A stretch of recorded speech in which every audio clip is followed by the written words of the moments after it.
사울 왕은 하나님께서 세우신 이스라엘의 초대 왕이었습니다. 그러나 오늘 본문에 보면 사울 왕의 모습이 안타까움을 넘어서 어찌하면 하나님의 선에 이렇게 타락할 수 있겠는가를 우리에게 보여주고 있습니다.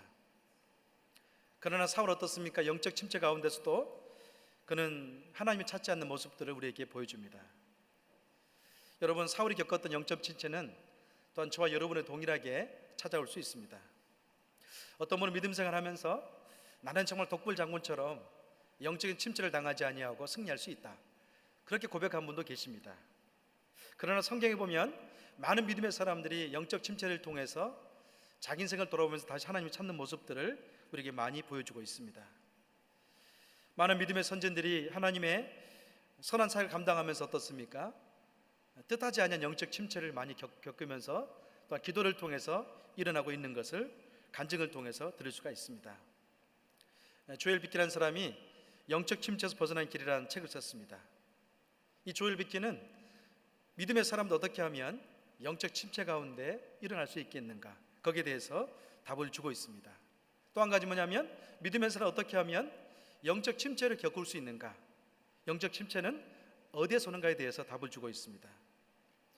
영적 침체는 하나님의 자녀들이 사랑보다는 증오를 선택하고 화목보다는 반역을 선택하고 때로는 참된 평화보다는 거짓을 선택하면서 순종보다는 불순을 선택하면서 찾아온다고 이야기하고 있습니다. 다시 말하면 하나님의 선하심보다는 인간적인 그런 욕망과 인간적인 것을 의지하면서 영적 침체가 찾아온다, 그렇게 정의하고 있습니다. 또 한 가지가 있습니다. 영적 침체 경험서 하나 보면은 하나님 아버지 의지하기보다는 어떻습니까? 철저히 자신 의지하는 그런 내적인 마음의 상태가 있습니다. 조엘 비키는 영적 침체는 자기 중심적인 심각한 죄악이다, 그렇게 적고 있습니다. 여러분, 영적 침체가 무엇인가요? 한마디로 이야기하면 하나님 말씀보다 자기를 의지하는 것, 그때 비로소 영적 침체가 시작된다는 것을 우리가 알 수 있습니다. 오늘 본문에서는 두 사람의 운명이 적혀 있습니다. 실상은 두 사람은요, 두 가지가 똑같은 출발점에 서 있습니다. 한 가지는 무엇입니까? 조건이 똑같습니다.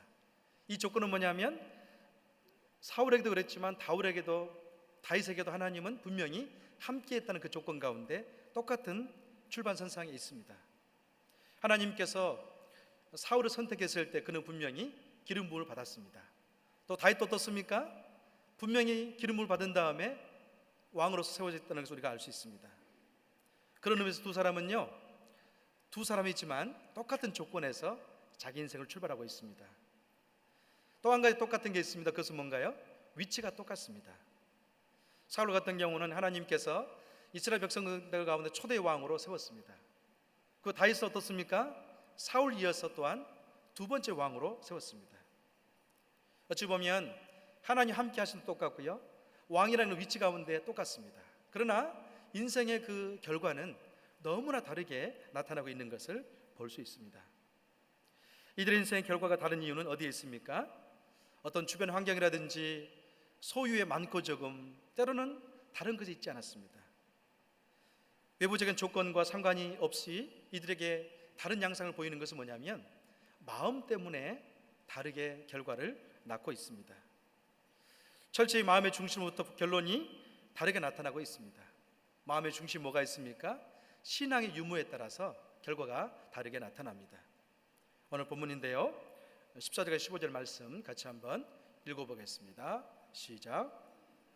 여호와의 영이 사울에게서 떠났고 여호와께서 보내신 악한 영이 사울을 괴롭혔습니다. 사울의 신하들이 그에게 말했습니다. 보십시오, 하나님께서 보내신 악한 영이 왕을 괴롭히고 있습니다. 아멘. 14절의 말씀 가운데는 사울에 대해서 어떻습니까? 여호와의 영이 그를 떠났고 라고 표현되어 있습니다. 여호와의 그 영이 떠났다는 것은 무슨 의미인가요? 하나님께서 그를 버렸다, 그 의미입니다. 왜냐하면 사무엘상 11장 6절에 보면 분명히 하나님께서는 사울을 선택했고 그와 함께 했습니다. 더 나아가서 왕으로서 사명을 감당할 수 있도록 기름을 부었습니다. 그런데 지금 어떻습니까? 여호와의 영이 그를 떠났다, 그렇게 표현합니다. 구약시대 보면 한 사람에게 하나님의 사명을 주고 있습니다. 그 사명을 줄 때 분명히 한 가지 행동이 있습니다. 그것은 뭔가요? 기름 부는 행위입니다. 기름 부음을 통해서 영적인 능력을 그에게 부여합니다. 그러면 그 사람은 영적인 능력을 부여받아서 예언을 통한다든지 어떤 능력을 행하는 것을 우리가 볼 수 있습니다. 오늘 본문 같은 경우는 하나님께 분명히 선택함을 받았지만 지금 여호와의 영이 떠났다, 그렇게 표현되어 있습니다. 도리 어떻습니까? 하나님께 보내신 악한 영이 그를 괴롭히고 있습니다. 그렇게 적고 있습니다. 여러분, 하나님 어떤 분이신가요? 자칫 잘못하면 오늘 본문 가운데 여호와께서 보내신 악한 영이 사울을 괴롭혔습니다, 이 표현 가운데 우리 하나님을 잘못 이해할 수가 있습니다. 그것은 뭐냐면 하나님께서 마치 사울에게 악한 영을 보내서 그를 괴롭혔다, 그렇게 잘못 정의할 수 있습니다. 다시 말해 하나님께서 어떻습니까? 사울에게 악한 영을 보내서 왕위를 폐위시키고 괴로운 길을 열었습니까? 그렇지 않았습니다. 그 원인은 하나님이 아니라 사울에게 분명히 있었습니다. 사울에게는 크게 두 가지의 잘못된 범죄를 저지른 적이 있습니다. 사무엘 14장에 보면 번제 월권의 사건이 있었습니다. 사울이 이스라엘 백성들과 함께 블레셋과 싸우기 위해서 나가기 전에 하나님께 제사를 드린 다음에 전쟁에 나가야 되는데 그날따라 어떤 이유였는지 모르겠지만 사무엘이 조금 늦었습니다. 그때 사울 어떻습니까? 그 늦은 사무엘을 기다리지 못하고 번제 월권이라는 그런 범죄를 저질렀습니다. 또 한 가지 죄악이 있는데 그것은 뭐냐면 불순종의 죄악이었습니다. 하나님께서 아말렉 족속을 멸하라고 명한 다음에 한 가지 조건을 주었습니다. 그것은 뭔가요? 모든 동물이나 모든 가축들은 다 죽여야 했는데 사울은 그렇지 않았습니다. 우리가 사울의 인물을 볼 때마다 독특한 한 가지 특징이 그에게 있습니다. 그것은 뭔가요? 너무나 그는 사람에게 민감한 것이라는 거죠. 분명히 그를 왕으로 세운 분은 하나님이지만 그는 하나님보다도 어찌 보면 왕에 대해서, 왕으로서 인간에 대해서 민감함을 가지고 있었습니다. 그가 번제 월권을 지을 때에 사울 왕이 자신 곁에서 떠나는 군인들을 굉장히 두려워했습니다. 어찌 보면 하나님께서 그 함께함에 따라 왕이 되었는데 그는 군인이 자기 곁을 떠나는 것을 두려워해서 번제 월권의 그 죄악을 저지르고 말았습니다. 이것은 사울 왕에게는 아주 치명적인 죄악이었습니다. 여러분, 사울의 마음속에 타인이 있었다는 것은 무엇을 의미합니까? 하나님이 계시지 않고 타인이 있었다는 것은 자기 마음속에 그 중심에 자기가 있다는 것을 우리에게 보여줍니다. 결국 하나님께서 사울의 이유는, 버린 이유는 다른 것입니다. 바로 여기 있습니다. 무엇입니까? 하나님 말씀을 거역했기 때문에 하나님께서는 사울 왕을 버렸습니다. 하나님 말씀에 순종해서 나가야 되는데 결정적인 순간에 그는 그렇지 못했습니다. 사무엘상 15장 26절에 보면 그렇게 말씀합니다. 같이 한번 읽어보겠습니다. 시작. 사무엘이 사울에게 이르되 나는 왕과 함께 돌아가지 아니하리니 이는 왕이 여호와의 말씀을 버렸으므로 여호와께서 왕을 버려 이스라엘 왕이 되지 못하게 하셨음이니라 하고, 26절의 말씀 보면 하나님께서 사울을 버린 이유를 분명히 이야기하고 있습니다. 왕이 여호와의 말씀을 버렸으므로 여호와께서도 왕을 버렸습니다. 그렇게 이야기하고 있습니다. 이제 오늘 본문에 보면 후에 하나님의 영이 그를 떠났습니다. 또 한 가지는 악신이 그를 괴롭히고 있는 모습을 우리에게 보여주고 있습니다. 여러분, 하나님 어떤 분입니까? 하나님은 선한 영을 믿는 자에게 주어서 믿음으로 살게 하십니다.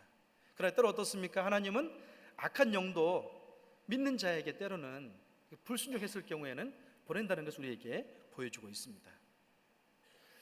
여러분, 악한 신이 스스로 자립해서 활동하면서 악한 짓을 저지르는 것이 아닙니다. 다시 말해 어디까지나 악한 영 같은 경우도 하나님의 주권 아래서 활동하고 있는 것을 오늘 본문에서 보여주고 있습니다. 여러분, 사울 왕 가운데 악한 영이 임하게 되었던 이유는 그에게 분명히 있습니다. 그것은 뭔가요? 죄악을 저질렀는데요, 그 죄악 가운데 그는 지속적인 죄악을 저질렀기 때문에 그렇습니다.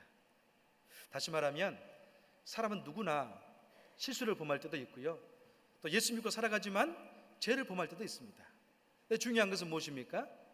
한두 번은 괜찮지만 그 죄악이 정말로 지속적일 때는 하나님도 때로는 어찌할 수 없는 그런 손 가운데 있다는 것입니다. 분명히 하나님께서 사울에게 사무엘을 통해서 몇 번 회개의 기회를 주었지만 그는 순간순간마다 회개하지 않았습니다. 더 마음속 어떻습니까? 자기 중심이 더 강해진 것을 우리가 본문을 통해서 알 수 있습니다. 여러분, 성경을 보면 어떻습니까? 때로는 선한 일을 통해서 우리에게 교훈하지만 실패를 통해 우리에게 교훈하고 있는 것을 우리에게 보여줍니다.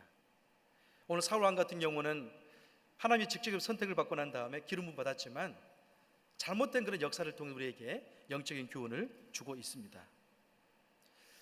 여러분은 사울을 생각할 때마다 그런 마음을 갖습니다. 정작 그에게 필요한 게 무엇이었는가? 어찌 보면 사울 왕이 필요했던 것은 바울의 그 마음이 필요했습니다.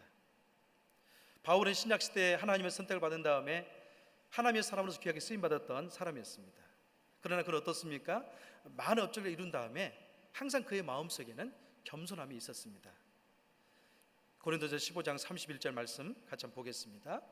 함께 읽습니다. 시작.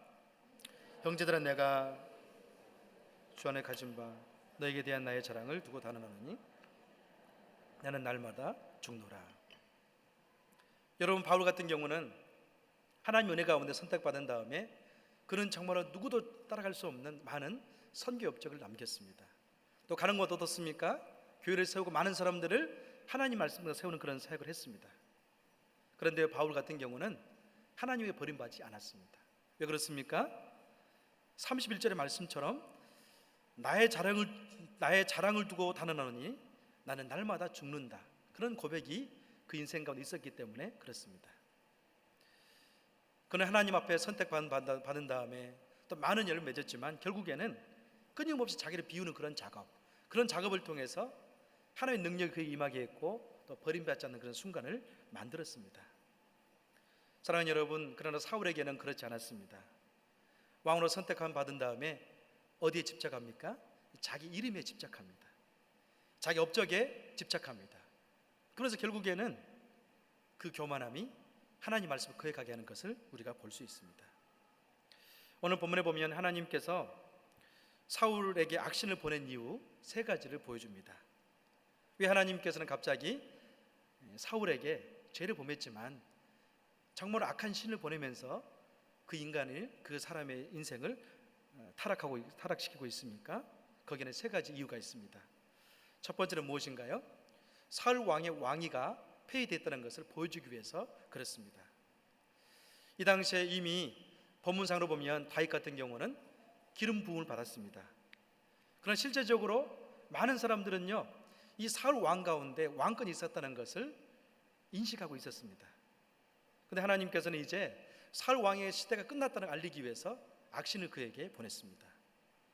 또 두 번째 이유가 있습니다. 그것은 뭐냐면 새롭게 하나님의 신이 다윗에게 임했다는 것을 보여주기 위해서 하나님께서는 악신을 사울에게 보냈습니다. 또 한 가지 이유가 있습니다. 그것은 뭐냐면 악신에 시달리고 있는 사울로 인해 다윗의 그 역사가 이제는 인간의 그 역사 중심에 나오게 하기 위해서 하나님은 사울에게 악신을 보냈습니다. 사울은 더 이상 왕위를 이어갈 수 없는 지경까지 이르게 되었습니다. 안타까운 것은 무엇인가요? 아주 평범한 인간으로 살 수 없는 그런 상황 가운데 이르게 되었다는 것입니다. 사랑하는 여러분, 우리는 믿음 생활하면서 이 사울의 모습 가운데 한 가지 중요한 것을 발견하게 됩니다. 그것은 무엇인가요? 믿는 성도로서 가장 중요한 것이 무엇인가를 우리는 알 수 있습니다. 그것은 뭐냐면 하나님이 우리 함께 한다는 그런 의식을 가지고 있는 것이 굉장히 중요하다는 겁니다. 우리 인생 가운데 평안함을 주고 영적인 소망을 주고 늘 기쁨 주신 것은 다른 것이 아닙니다. 하나님께서 저와 여러분 가운데 함께하기 때문에 그렇습니다. 사울 같은 경우도 하나님께서 함께하기 때문에 애언이 있었습니다. 기적과 표적이 있었습니다. 이방 나라 싸울 때마다 승리가 그에게 주어졌습니다. 그러나 사울 어떻습니까? 그 함께하심에 대해서 망각하면서 그런 죄악의 길을 갈 수밖에 없었습니다. 이것은 마치 매일매일 우리 삶 속에 공기가 없으면 생존할 수 없는 것처럼 하나님 우리가 함께한다는 것이 얼마나 소중한지 모르다는 것을 알 수 있습니다. 여러분, 종종 고산지대를 등산하거나 고산지 다녀온 분들 이야기를 듣지 않습니까? 그 가운데 한 가지 때문에 굉장히 죽을 지경에 이른다고 합니다. 그것은 뭔가요? 산소 부족입니다. 공기가 없기 때문에 어지럽다든지 고산병 가운데 걸리는 경우가 종종 있습니다. 마치 그런 것처럼 우리 인생 가운데 하나님 함께하는 이 사실 그 자체가 얼마나 소중한지 모릅니다. 많은 분들은요, 이 사실을 모르고 살 때가 너무나 많다는 거죠. 하나님은 지금도 우리와 동행하고 있다는 것을 우리는 인식하면서 살아야 됩니다. 그 동행은 우리가 언약의 백성으로 살아갈 때 무엇을 선택하느냐에 따라서 될 수도 있고요, 되지 않을 수도 있습니다. 하나님은 어떤 분인가요? 인격적인 분이십니다. 하나님은 언약의 하나님이십니다. 만약 하나님께서 사울 가운데 왕으로 세울 때 언약이 있었는데요, 사울 왕이 날마다 그 언약 가운데 순종하는 삶을 살았다면 사울 왕은 승리하는 삶을 살았을 겁니다. 그러나 그는 그렇지 못했습니다. 반면 어떻습니까? 다윗 왕 같은 경우는 하나님의 그 언약 가운데 날마다 순종하는 삶을 통해서 그런 승리하는 삶을 살 수가 있었습니다. 여러분, 믿음 생활하면서 두 가지를 생각해 보세요. 한 가지 뭐냐면, 하나님 말씀이 정말 우리에게 생명이 되고 하나님 말씀 묵상할 때마다 우리에게 영적인 능력과 은혜가 임한다는 것을 생각하면서 순종해 보세요. 그러면요, 그 영혼은요, 다른 사람 못지않게 날마다 말씀을 통해 찾아오는 영적인 위로와 능력들을 경험하면서 살게 될 것입니다. 또 한 가지 생각해 보세요. 기도하면 하나님이 분명히 우리 인생 가운데 응답하시고 새로운 길을 열어주십니다. 그 말씀 믿으면서 철저하게 기도 시간을 지키면서 살아가 보세요. 그럼 어떻습니까? 그 기도하는 영혼은요, 하나님의 살아계신 매일매일 삶 속에 체험하는 그런 삶을 살게 될 것입니다. 때로는 우리 인생 가운데 절망하고 좌절이 있을지라도 그 기도를 통해서 다시 일어나는 것들을 경험하게 될 것입니다. 그러나 여러분, 말씀 묵상에 대해서도 기도에 대해서도 불순종 가운데 행하지 말아보세요. 그러면요, 저와 여러분의 영혼은요, 마치 사울이 겪고 있는 영적 메마른 가운데 빠지게 될 것입니다. 사울은 악한 영에 사로잡혀서 인생의 말미까지 다윗을 죽이기 위해서 분노 가운데 살았습니다. 또 어떻습니까? 악신의 그 영향 때문에 정신이 왔다 갔다 하면서 어때요? 끝까지 영적 어둠 가운데 그 인생이 끝납니다. 여러분, 하나님은 우리 가운데 함께 하십니다. 이 사실 인식하는 것이 얼마나 중요하고 소중한지 모릅니다. 우리가 만약에 사울처럼 살지 아니하고 날마다 믿음 가운데 순종하면서 살아간다면 우리는 승리하는 삶을 살게 될 것입니다. 오늘 본문은 또 한 명의 사람 우리에게 보여주고 있습니다. 그것은 뭔가요?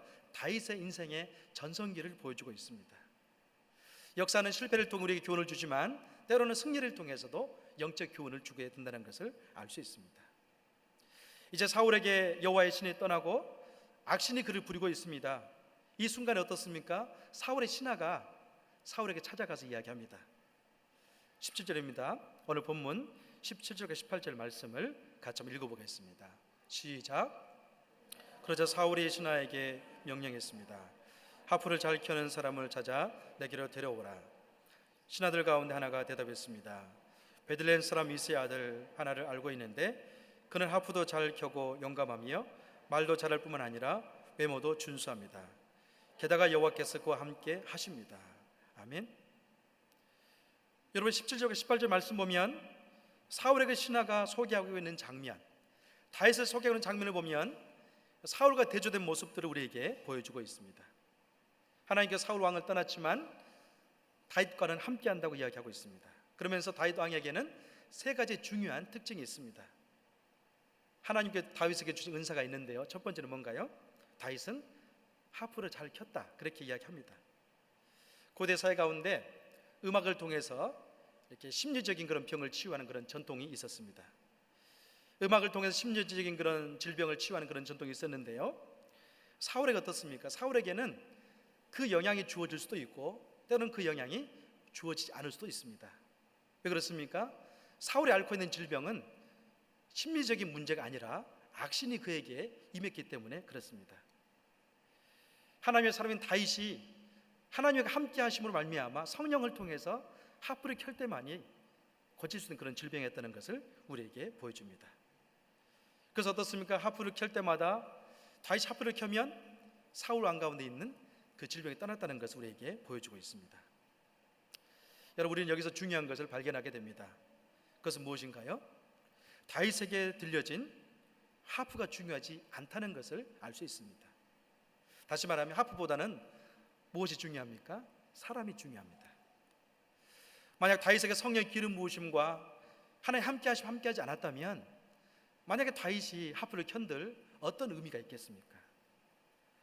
그러나 그가 들었을 때는요, 하프를 통해서 영적인 분위기가 달라졌습니다. 그 사울에게 있었던 질병도 악한 영으로 떠나간 역사가 일어났습니다. 여러분, 우리는 흔히 그런 생각을 하지 않습니까? 외부적인 어떤 조건이나 위치, 때로는 어떤 악기를 내가 다뤘으면 좋겠다, 그런 마음을 가질 때가 많이 있습니다. 저는 그렇게 생각합니다. 만약에 나에게 저 악기가 있었다면 나도 다윗처럼 저렇게 질병을 치유할 수 있지 않았을까? 또 어떻습니까?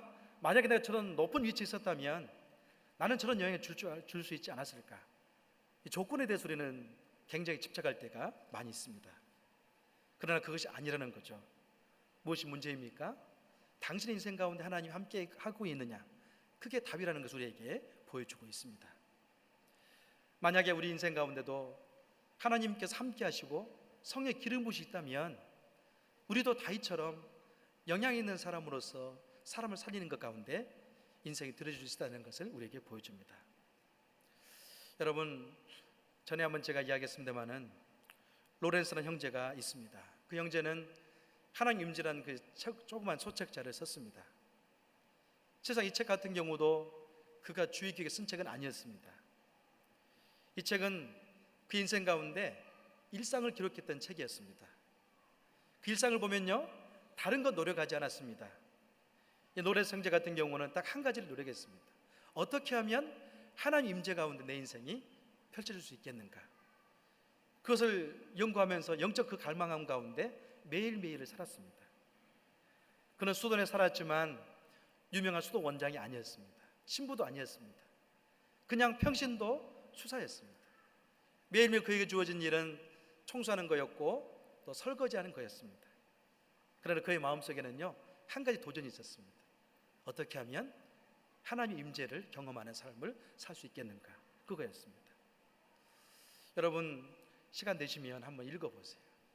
이 책 읽다 보면 딱 한 가지를 느낍니다. 내가 무엇을 구해야 되는가를 분명히 알 수 있습니다.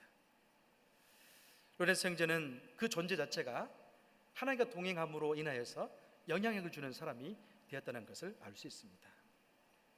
다윗은 하프를 켜는 자였지만 그 전에 먼저 어떻습니까? 하나님과 친밀한 영적 관계가 있었기 때문에 영향을 줄 수 있는 그런 사람이 될 수 있었습니다. 사랑하는 여러분, 그 하프 연주는 그래서 영향력을 줄 수 있었고 사울 왕의 그런 질병 가운데 자유케 할 수 있는 능력이 나타났습니다. 두 번째, 다윗에게 뭐가 있었습니까? 다윗 성품 가운데 용맹함이 있었다고 이야기하고 있습니다. 다윗은 용맹했다는 것은 무엇을 의미한가요? 능력 있는 용사였다는 것을 의미합니다. 다윗이 때로는 가축이 기를 때도 많은 그런 일이 때가 오면요, 그 능력을 통해서 이겨냈습니다. 또 다윗이 어떻습니까? 장차 전쟁 가운데 나가면 그 용맹함 때문에 또 군인들을 또 적군을 이기는 것 또한 우리가 알 수 있습니다. 여러분, 그런데요, 다윗 가운데도 이 용맹함이 연결되는 성경 구절이 있습니다. 시편 18편 29절의 말씀인데요, 같이 한번 읽어보겠습니다. 시작.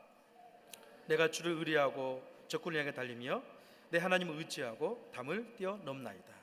아멘. 내가 주를 의리하고 적군을 향해 달리며 내가 하나님을 의지하고 담을 뛰어넘나이다. 다윗의 일상의 영성을 이 말씀처럼 잘 보여주는 데가 있지 않아요. 내가 주를 의지하고 적군을 향해 달리고 있습니다. 주를 했기 때문에 어때요? 주를 의지했기 때문에 다윗의 마음속에는 담대함이 있었을 겁니다. 내가 주를 의지하고 또 담을 뛰어넘습니다. 그렇게 이야기하고 있습니다. 우리말 성경에는 또한 그렇게 기록되어 있습니다. 같이 한번 우리말 성경을 통해서 같은 구절인데요, 읽어보겠습니다. 시작. 주의 도움으로 내가 군대들과 맞섰고 내 하나님과 함께 담을 기어 올랐습니다. 아멘. 결국 다윗 가운데 용맹함이 그 안에 있었다고 이야기하고 있는데요, 이 용맹함은 자기 연마에서 오지 않았습니다. 하나님을 철저히 의지하면서 그의 심성 가운데 용맹함이 있었습니다. 여러분, 이 용맹은 어떻게 나타납니까? 골리앗을 만날 때도 전혀 마음에 미축담이 있지 않았다는 것을 알 수 있습니다. 이것은 현대 크리스찬들에게 주어진 상황을 뚫고 나갈 수 있는 아주 중요한 영적 교훈을 던져줍니다. 여러분, 예수 믿는 사람들은 무엇으로 삽니까? 자신감으로 살아가는 존재가 아닙니다. 우리 예수 믿는 사람들은요, 주신감으로 살아갑니다. 다시 말하면 주님께 주시는 아이디어와 주님께 주시는 힘과 주님께 주신 능력을 통해 살아가는 사람, 그게 바로 크리스찬입니다. 만약 우리가 정말로 다윗처럼 하나님 의지하고 적군을 향해 나가고 하나님 의지하면서 어떻습니까? 담을 뛰어넘는 우리 일상의 삶 속에 직장이라든지 가정에 들어간다면 우리는 담대함을 통해서 또한 승리할 수 있을 겁니다. 우리는 매일매일 삶 속에 영적 전쟁을 벌이고 있습니다. 그런 상황을 우리 승리하기 위해서는 필요한 게 있습니다. 그것은 뭔가요? 주님이 주신 힘이, 담대함 우리에게 필요합니다. 어느 날 사울은 다윗을 보았을 때 사울 왕에는 손에 한 가지 들려있는 게 있었어요. 그것은 뭐였나요? 창이었습니다. 순간에 그런 마음이 들었습니다. 이 다윗 가운데 창을 던지면 맞힐 수 있을 것 같다. 그런 마음이 들어서 창을 던졌습니다. 자, 그것도 어떻습니까? 다윗이 맞지 않았어요. 그만큼 사울 왕을 섬기기 위해서는 다윗에게 필요한 게 있었다는 거죠. 그게 뭔가요? 용기와 담대함이었습니다. 그때마다 그는 하나님 의지하면서 이 용기를 통해서 왕을 섬길 수가 있었다는 것을 우리에게 보여줍니다. 사랑하는 성도 여러분, 여러분 인생 가운데는 어떻습니까? 마치 용기가 필요하고 담대함이 필요치 않습니까? 우리가 그런 담대한 삶을 살기 위해서는요, 한 가지가 필요합니다. 하나님 의지하는 것이 절대적으로 필요합니다. 여러분, 하나님 의지하고 살아가고 계십니까? 하나님 의지하기를 주의 이름으로 축원합니다. 하나님 의지하지 않는다면요, 우리는 순간순간마다 영적인 그런 나약함과 패배의식 가운데 살아갈 수 있는 그런 여건 가운데 몰려갈 겁니다. 그러나 하나님 의지한다면요, 영적 담대함이 우리 마음속에 불릴 듯 일어나게 될 것입니다. 사건과 문제가 다시 보이기 시작할 겁니다. 할 수 있겠구나, 그런 용기가 생길 것입니다. 세 번째, 다윗 가운데 무엇이 있었습니까? 그는 말을 잘했다고 이야기하고 있습니다. 다윗은 매사에 분별력 있는 남자였습니다. 그는 말할 때 어떻습니까? 신중하게 말하고 있는 것을 본문에서 이야기합니다. 오늘 본문에 보면 다윗이 이제 사울 왕을 섬기는데요, 이 세 가지 중요한 성품을 통해서 사울 왕을 섬기고 있습니다. 중요한 것은 뭐냐면 다윗 가운데 이 세 가지 성품이 일어날 수 있었던 것, 가질 수 있었던 것, 중요한 게 있습니다. 18절 말씀인데요, 다시 한 번 더 18절을 읽어보겠습니다. 오늘 보면 18절 다시 한 번 더 읽겠습니다. 시작. 신하들 가운데 하나가 대답했습니다. 베들레헴 사람 이새의 아들 하나가 알고 있는데 그는 하프도 잘 켜고 용감하며 말도 잘할 뿐 아니라 외모도 준수합니다. 게다가 여호와께서 그와 함께 하십니다. 아멘. 여러분, 신하가 다윗 왕을 묘사하고 있는데요, 네 가지를 묘사하고 있죠. 하프도 잘 켜고 용감하고 말도 잘하고 준수합니다. 게다가 또 한 가지가 더 있습니다. 그건 뭔가요? 여호와께서 그와 함께 하십니다. 개역성경 같은 경우는 그렇게 되어 있습니다. 여호와께서 그와 함께 하시더이다, 그렇게 되어 있어요. 다시 말하면 거꾸로 갑니다. 여호와께서 그와 함께 하기 때문에 다윗에게는 세 가지 은사가 있었다는 것을 우리가 알 수 있습니다. 결국에는 하나님께서 다윗 가운데 함께 하기 때문에 그는 하프를 통해서도 사울의 질병을 낫게 하는 그런 역사를 발휘할 수가 있었다는 겁니다. 또 뭐가 있습니까? 여호와께서 함께하기 때문에 다윗 같은 경우는 용맹함이 있어서 적군과 싸워서 이길 수 있다는 것을 우리에게 보여줍니다. 여호와께서 함께하기 또 어떻습니까? 다윗 같은 경우는요, 결국에는 마을을 신중하게 하면서 많은 주위 사람들에게 시선을 집중시킬 수 있는 그런 은혜가 있었습니다.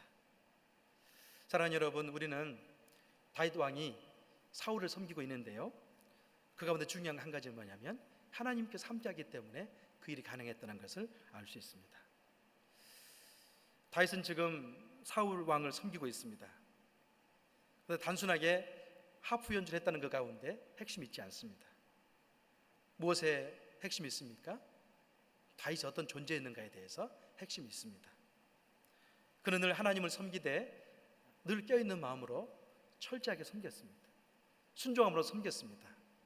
그랬을 때 그에게는요, 영적인 능력을 통해서 사울 왕을 섬길 수 있는 그런 기회가 주어졌고 또 잘 섬길 수가 있었습니다. 사랑하는 여러분, 우리가 인생을 살아가면서 중요한 게 있는데 그것은 뭐냐면 예수 믿는 그 자체도 중요하지만 어떤 존재로 살아가느냐, 그것이 굉장히 중요합니다.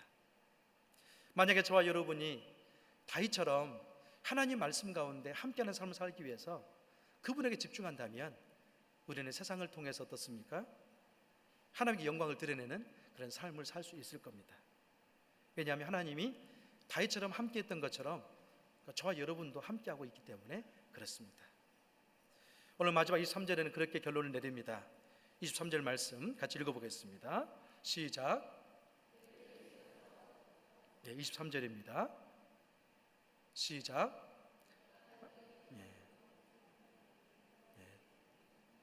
23절 말씀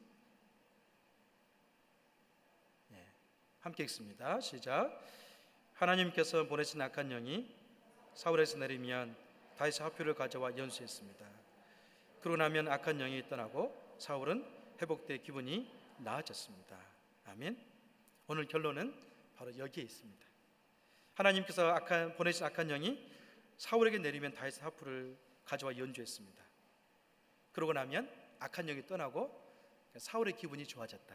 그렇게 이야기하고 있습니다. 사랑하는 여러분, 우리는 어떻습니까? 마치 사울 왕처럼 제정신이 아니고 또 자기 인격을 잃어버리고 어려운 가운데 살아가는 많은 주변 사람들 가운데 우리는 같이 살아가고 있습니다. 또 이 세대가 어떻습니까? 마치 사울 왕처럼 올바른 인생의 방향을 잃어버린 그런 세상 가운데 우리는 던져져서 살아가고 있습니다. 그때 만약 우리가 다윗처럼 하나님 말씀 가운데 늘 껴있고 기도한다면, 그분과 동행한다면 우리 또한 이 세상 어떻습니까? 섬김을 통해서 오늘 23절 말씀처럼 한 사람을 회복시킬 수 있는 그런 삶을 살 수 있다는 가능성을 보여줍니다. 여러분, 하나님은 저와 여러분 가운데 함께 하십니다. 믿으십니까? 그 하나님 붙잡고 살아가기를 주의 이름으로 축원합니다. 시간 같이 기도하겠습니다.